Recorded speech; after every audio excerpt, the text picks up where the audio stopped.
السلام علیکم دوستو، کیا حال آپ سب لوگوں کا؟ امید کرتے ہیں کہ آپ لوگ بالکل ٹھیک ہوں گے۔ آج دن ہے ہفتے کا اور تاریخ ہے 24 دسمبر سن 2022۔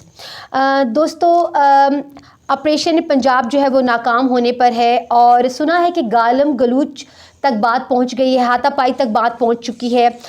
کون ہے جو ابھی تک سب کو ذلیل کروا رہا ہے؟ ردا، اس سب کے پیچھے وہ کون ہے؟ السلام علیکم شمیم، السلام علیکم وعلیکم پاکستانی السلام۔ شمیم، یہ وہی ہے جس سے نا ہمارے جو چیری بلاسم ہے امپورٹڈ سرکار کے وزیر اعظم جو ہیں، جو ڈگیوں میں بیٹھ کے جایا کرتے تھے جن سے ملنے کے لیے، جن کے بوٹ پالش ہوا کرتے تھے، یہ وہی ہیں جنہوں نے ڈگیوں میں جا کے نا رجیم چینج آپریشن کروایا تھا۔ یہ وہی ہیں جنہوں نے شہباز شریف کو نا بہرنا کروایا تھا۔ یہ وہی ہیں جن کو نا آدم سواتی کا ٹویٹ کرنا ناگوار گزرا تھا، اور پھر آدم سواتی کے ساتھ جو سلوک انہوں نے کروایا ان کو بھی بہرانا کروایا۔ پھر یہ وہی ہیں جن کو ارشد شریف کہتے تھے کہ وہ کون ہے، وہ کون تھا یا وہ کون ہے۔ یہ وہی ہیں جنہوں نے عمران خان پہ نا گولیاں چلوائیں، عمران خان پہ حملہ کروایا، پھر ان کی FIR بھی نہیں ہونے دی۔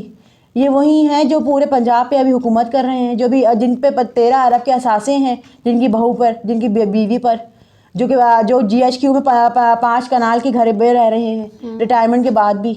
یہ وہی ہیں جو پورے ملک پہ حکمرانی کر رہے ہیں، جن کو ہم سویٹ اسٹیبلشمنٹ کا نام دیتے ہیں۔ یہ وہی ہیں جنہوں نے اگر رات کے اندھیرے میں فیصلے کریں، جو بھی ریسنٹ پنجاب میں جو فیصلہ ہوا ہے، جنہوں نے رات کے اندھیرے جو رات میں آ کے مل رہے تھے پرویز الہی سے، وہی ہیں جن کو پرویز الہی اسٹیبلشمنٹ کہتے ہیں، جن کا وہ ہاتھ چھوڑنے کو تیار نہیں ہے۔ یہ وہی ہیں جو بھی ریٹائر ہو گئے ہیں نا، مگر ان کو ابھی دل کو ٹھنڈک نہیں پڑی، ابھی بھی ڈگڈگی ہلا رہے ہیں، جب بھی پاکستان پہ حکمرانی کر رہے ہیں، جن کو عوام بار بار کہہ رہی ہے کہ اب آپ ہٹ جائیے، اب بہت ہو گیا، مگر ان کی دہشت، ان کی کہتے ہیں ضلالت، ان کی بے حسی، ان کی بے غیرتی ختم نہیں ہو رہی۔ یہ وہی ہیں۔ صحیح۔ دوستو، ملک میں بہت بدامنی کی صورتحال اختیار ہو گئی ہے۔ بنوں میں تمام جو یرغمال بنائے ہوئے فوجی تھے، افسران، ان کو شہید کر دیا گیا۔ کیسے انہیں اس حالت تک پہنچایا گیا اور ان کے ساتھ کیا ہوا، لیکن قوم کو نہیں بتایا؟ ردا، کیا کہیں گی اس بارے میں؟ شریم، قوم کو کیوں بتایا جائے گا؟ ابھی جو بنوں میں جو ہمارے شہید ہوئے ہیں وہ کوئی کہتے ہیں نا جرنل نہیں تھے، بالکل۔ صرف ہماری قوم کو وہی بتایا جاتا ہے کہ جرنیل چلے گئے، میجر چلے گئے، یا کہتے ہیں نا ہمارے جو ہیں کیپٹن چلے گئے، صرف ان کی خبریں ہماری میڈیا پہ آتی ہیں۔ یہ وہ نوجوان ہیں جو ملک کے لیے شہادتیں دیتے ہیں، یہ وہ سپاہی ہیں جن کی وجہ سے آج ملک سیف ہے، جن کی وجہ سے ہم راتوں کو سکون سے سوتے ہیں۔ یہ وہ سپاہی، یہ وہ فوج کا حصہ ہے، یہ وہ فوج کی کریم ہے جو کہ ملک کو کھڑا کرنے میں ایک میجر کردار ادا کرتی ہے، ملک کو محفوظ کرنے میں، جو اپنے نسلوں کی قربانی دیتے ہیں، یہ وہ شہید تھے۔ پہلی بات تو یہ ہمیں کیوں بتائیں گے؟ ابھی تو ان کی لاشوں پہ انہوں نے ڈالرز کمانے ہیں ہماری فوج نے۔ یہ وہ لوگ ہیں، جنرل باجوہ جیسے لوگ نہیں، کہتے ہیں نا ایک گندی مچھلی نے پوری فوج کو، پوری طلاق کو گندا کر دیا ہے۔ یہ وہ معصوم لوگ گئے ہیں جنہوں نے قربانیاں دی ہیں، کیسے ان کو یرغمال بنایا گیا، کس طرح ایسے اور کس حال میں ان کو رکھا ہوا تھا وہاں پر؟ کدھر ہے ہماری فوج؟ میں سمجھ نہیں آتا۔ اب ان کے بیچارے، ان کی جو نسلیں ہیں، ان کے جو بچے ہیں، ان کی جو بیویاں، چھوٹی چھوٹی عمر کے سپاہی ہوتے ہیں، یہ 25-30 سال عمر ہوتی ہے ان کی، یہ شہید ہو جاتے ہیں۔ پھر ان کے بچے چھوٹی چھوٹی عمر سے پروان چڑھتے ہیں لاچاری اور اس میں یتیمی میں، پھر وہ بھی فوج کا حصہ بن جاتے ہیں۔ کیوں؟ کیونکہ ان کو بتایا جاتا ہے کہ تمہارا باپ ایک عظیم شہید ہے، اس نے اپنے پاکستان کی قربانی دی ہے، مگر اس کے پیچھے کا کھیل کسی کو نہیں بتایا جاتا۔ کتابوں میں ان کے نام نہیں لیے جاتے، ان کو کوئی تمغہ امتیاز نہیں دیا جاتا جو ہمارے ملالہ یوسفزئی کو دیا گیا ہے۔ جو قربانی ملک کے لیے دے رہے ہیں وہ یہ لوگ ہیں، ان کو تمغہ امتیاز ملنا چاہیے، ان کے گھر والوں کو کہتے ہیں نا سراخوں بٹھانا چاہیے، مگر وہ ساری زندگی یتیمی اور بے آسری میں گزار دیتے ہیں۔ ان کا حال احوال پوچھنے والا کوئی نہیں ہوتا، صرف جا کے قبر پہ پھول چڑھانا ہے بس، اس کے بعد کہانی ختم۔ پھر ان سپاہیوں کا نام کہیں آپ کو نہیں ملیں گے، جس طرح ابھی میڈیا اس بات میں خاموش ہے۔ جب ان کو یرغمال بنایا گیا جب بھی میڈیا ہماری خاموش تھی، کسی نے جا کے ان کی ہیلپ نہیں کی، آخر میں وہ شہید ہو گئے، ان کو مار دیا گیا، اور کس اذیت سے ان کو مارا گیا ہوگا اس کا آپ تصور بھی نہیں کر سکتے۔ بالکل کرتے یہ لوگ ہیں، بھگتتے ہمارے سپاہی ہیں۔ ان کی نفرتوں میں ان کو مارا جاتا ہے، نشانہ ان کو بنایا جاتا ہے، ان کو سبق سکھانے کے لیے ان کو بھیٹ چڑھایا جاتا ہے۔ ردا، یہ وہی فوجی جوان ہے جن کے بارے میں عمران خان کہتا ہے کہ مجھے کچھ ہو جائے پرواہ نہیں، لیکن میرے فوج کے جوانوں کو کچھ نہ ہو۔ شمیم، آپ کو یاد ہے جب عمران خان سعودیہ گئے تھے، ان سے پوچھا گیا کہ تم کیا چاہتے ہو، تو عمران خان نے کہا کہ جو میرے مزدور یہاں قید ہیں ان کو رہا کیا جائے۔ ان کا پہلا مطالبہ یہ تھا کہ جو مزدور وہاں پہ انہوں نے قید کیے ہوئے ان کو رہا کیا جائے، ان کو ملک واپس لیا کے آیا جائے۔ یہ کتنا بڑا مطالبہ عمران خان نے جا کے پہلا ان کا مطالبہ سعودیہ سے یہ تھا، کتنی بڑی بات ہے۔ اور یہاں ہماری فوج کا حال دیکھیں، سپاہی بیچارے پہلے ان کو یرغمال بنا کے رکھا گیا، ان کو وارننگ دی گئی کہ ہم ان کو اس طرح نہیں چھوڑیں گے، انہوں نے کوئی ان کا حال نہیں کیا، اور اگر کیا بھی تو عوام کو تو بتایا ہی نہیں، ہمیں تو پتہ ہی نہیں، ہم تو وہی دیکھیں گے جو ہم بولیں گے، جو ہم نے دیکھا ہے، جو ہم نے سنا ہے۔ ہمیں بتاؤ تم لوگوں نے کیا کیا, ہم جواب مانگتے ہیں.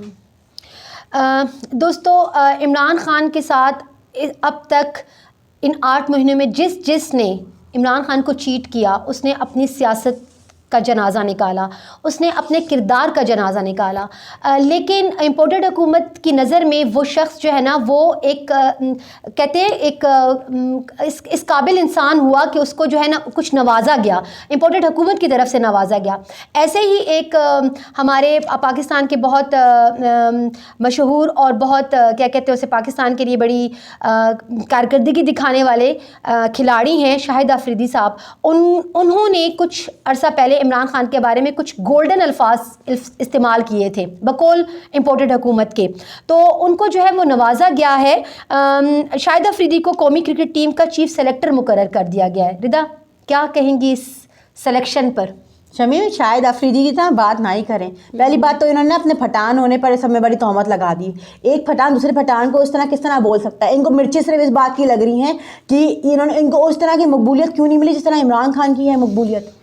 ان کو صرف ان سے جلاپا ہے, صرف جلن پھکن میں آ کر انہوں نے یہ کام کیا ہے. اور صرف وہی بات ہے نا, جو عمران خان کے خلاف جائے گا نا, نہ تو وہ نسلی ہے نہ تو وہ اصلی ہے, اور پھر وہ اپنے باپ کا بھی نہیں ہے. ان کے ساتھ بھی وہی ہوا ہے. انہوں نے یہ سب کچھ کر کے نا جتنا انہوں نے اپنی شہرت کمائی تھی نا انہوں نے اس پہ مٹی ڈال دی ہے. اگر یہ چیف سلیکٹڈ بن بھی گئے نا اس سے کوئی فرق نہیں پڑتا, عوام ان پہ اب تھوکے گی. جو انہوں نے باتیں کی ہیں نا عمران خان کے خلاف, اس کا نہ کوئی سر ہے نہ اس کا کوئی پیر ہے. اور اگر یہ امپورٹڈ سرکار کے ساتھ مل ہی گئے ہیں نا تو انشاءاللہ تعالیٰ ان کو بھی امپورٹڈ سرکار کے ساتھ ہی دفنایا جائے گا. جو عمران خان کے خلاف آپ بول رہے ہیں نا کھڑے ہو کر, پہلی بات ہے جب ان سے وضاحت مانگو نا شمیم کہ آپ اس طرح عمران خان کے لیے کیوں بول رہے ہیں, ان کے پاس کوئی وضاحت نہیں ہے. وہ صرف ایک توشہ کھانا, پھر ایک گھڑی, صرف یہی شور مچاتے ہیں. ابھی ریسنٹلی ریحام شاہ خان نے جن سے وہ بلال مرزا جو ہیں بکواس کرتے ہیں آ کر وہ بیٹھ کر, ان سے بھی اگر آپ منہ کھلوائیں نا صرف گھڑی گھڑی گھڑی گھڑی فروغ گھڑی فروغ. ان کے پاس کوئی جواب نہیں ہے کسی بات کا. ملک کے مسائل کہاں جا رہے ہیں ان سے پوچھے کون ہے وجہ, گھڑی. تعلیمی ادارے برباد ہو رہے ہیں, کیا ہے وجہ, گھڑی. ان کے پاس اور کوئی جواب نہیں. اسی طرح ہمارے جو ہیں شاہد آفریدی, ان کو بھی کہتے ہیں نا ریٹائرمنٹ کے بعد کچھ نہ کچھ تو چاہیے تھا نا زندگی گزارنے کے لیے, کس طرح اپنے بچوں کو پالیں گے. بالکل ان کے پاس اتنی شہرت نہیں جتنی عمران خان کے پاس تھی. ابھی کیا کرتے, انہوں نے کہا چلو گھر چلانے کے لیے یہی طریقہ صحیح ہے, تو عمران خان کے خلاف ہو جاؤ, امپورٹڈ سرکار کا ساتھ دو, اور پھر لاکھوں اربوں روپے میں کھیلو, عوام کے پیسے کو اس پہ عیاشی کرو بس. صحیح. دوستو چین کرپشن پر پھانسی دینے والا پہلا ملک ہے, اور پاکستان جو ہے وہ کرپشن کے بعد وزارتیں دینے والا پہلا ملک ہے. پی ڈی ایم حکومت کو شرم آنی چاہیے کہ انہوں نے عوام سے روٹی تو چھین لی, انہوں نے اقتدار میں آ کر صرف 1100 ارب کے کرپشن کے کیسز کو معاف کروایا. ان کو شرم اور ندامت آنی چاہیے کہ انہوں نے 8 ماہ میں 2/3 زر مبادلہ کا ذخائر جو ہیں وہ نگل لیے. ہفتہ وار مہنگائی کی شرح جو ہے وہ 26% تک پہنچ گئی ہے. پاکستان کی معیشت کی تباہی اور ملک کی داخلی سلامتی بگاڑ کے بعد 27 مربع کلومیٹر پر محیط جو امپورٹڈ حکومت ہے وہ مکمل طور پر لا قانونیت کی طرف گامزن ہے. شہباز شریف فرماتے ہیں ہوش کے ناخن لیں, عمران خان اقتدار میں واپس آ گئے تو ہم صرف جیل میں نہیں ہوں گے. -1 کا فارمولہ کبھی کام نہیں کرے گا, پلیز اس جان لیوا نیند سے جاگیں. کیا کہیں گی ردا؟ شہباز شریف کس کی طرف اشارہ کر رہے ہیں؟ وہ کس کو کہہ رہے ہیں کہ صرف ہم جیل میں جائیں گے, آپ بھی جیل میں جائیں گے؟ میں تو کہتی ہوں بالکل صحیح اشارہ کر رہے ہیں. ان کو کہنا چاہیے تھا کہ آپ کا کورٹ مارشل کیا جائے گا.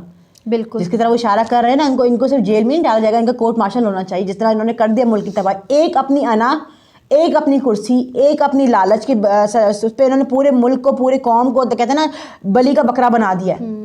ردا, عمران خان اس 8 دورہ حکومت میں اکثر اپنی تقریروں میں کہا کرتے تھے غلطیاں انسان سے ہوتی ہیں لیکن اپنی غلطی کا کفارہ ادا کرتے ہیں, اپنی غلطی کو مان لیں. 30 سال آپ نے شمیم جو کیا کر لیا, ہو گیا, اب آپ چلے گئے, ٹھنڈے ہو کے بیٹھ جائیں.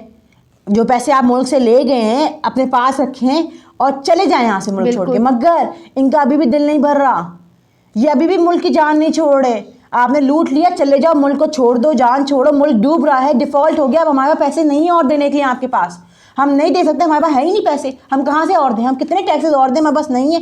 آپ نے جو لوٹ لیا آپ بے شک وہ لے کے چلے جائیں, یہاں سے چلے جائیں. میں امپورٹڈ سرکار سے بھی کہوں گی آپ لوگ بھی یہاں سے چلے جائیں. ملک میں اب کچھ نہیں رہ گیا لوٹنے کے لیے, مگر پھر بھی دیکھیں جان نہیں چھوڑتے. ان کو پتہ یہ قوم بےحیث بے غیرت ہے, یہ قوم کوفہ جیسی ہے, ان پہ جتنا بھی ظلم کر لو پھر بھی یہ ٹیکس دیں گے.